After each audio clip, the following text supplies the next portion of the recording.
Здесь я планировал кухню.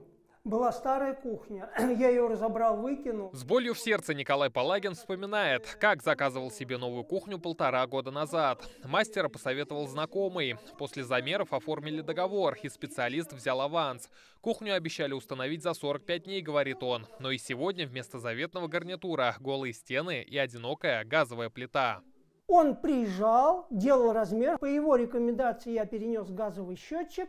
Но работы на этом остановились. Вместе с кухней Николай Палагин заказал и библиотеку. За все мужчина внес 70% предоплату – 189 тысяч рублей.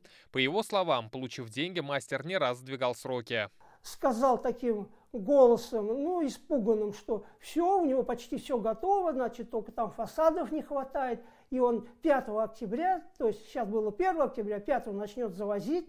Но прошло 3 недели, ничего не было сделано. Летом этого года Николай Григорьевич выиграл несколько судов. С учетом возмещения морального ущерба должник обязан выплатить ему больше 600 тысяч рублей.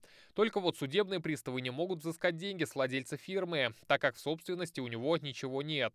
Кроме этого, выяснилось, ранее бизнесмен уже был замешан в финансовых скандалах. Есть еще эпизоды, то есть он также заключал договора, денежные средства брал и не исполнял свои обязательства. Так как пока на данный момент не можем найти имущество, находящееся в собственности, взыскание пока затрудняется. Чтобы услышать позицию предпринимателя, мы попытались с ним связаться, но на звонок он так и не ответил. Вызываемый абонент не отвечает. Перезвоните позже. Мы готовы его выслушать. При подготовке репортажа обратились в Госалкогольинспекцию. Здесь отметили, ежегодно 5% обращений потребителей связаны с обманом при покупке мебели. Эксперты советуют тщательнее изучать изготовителей.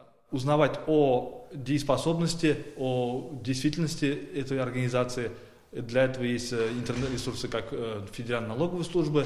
Проверь себя и контрагента, забиваете интернет, ИНН, и он выдает, кто зарегистрирован, когда зарегистрирован под этим ИНН. Если это действующая организация, можно и посмотреть год образования этой организации. То есть, если это образовалось буквально на днях или год назад, то изучать более подробно. Как можно вернуть свои деньги, Николай Григорьевич пока не представляет. Он ищет других товарищей по несчастью, чтобы написать коллективное заявление в полицию для возбуждения уголовного дела.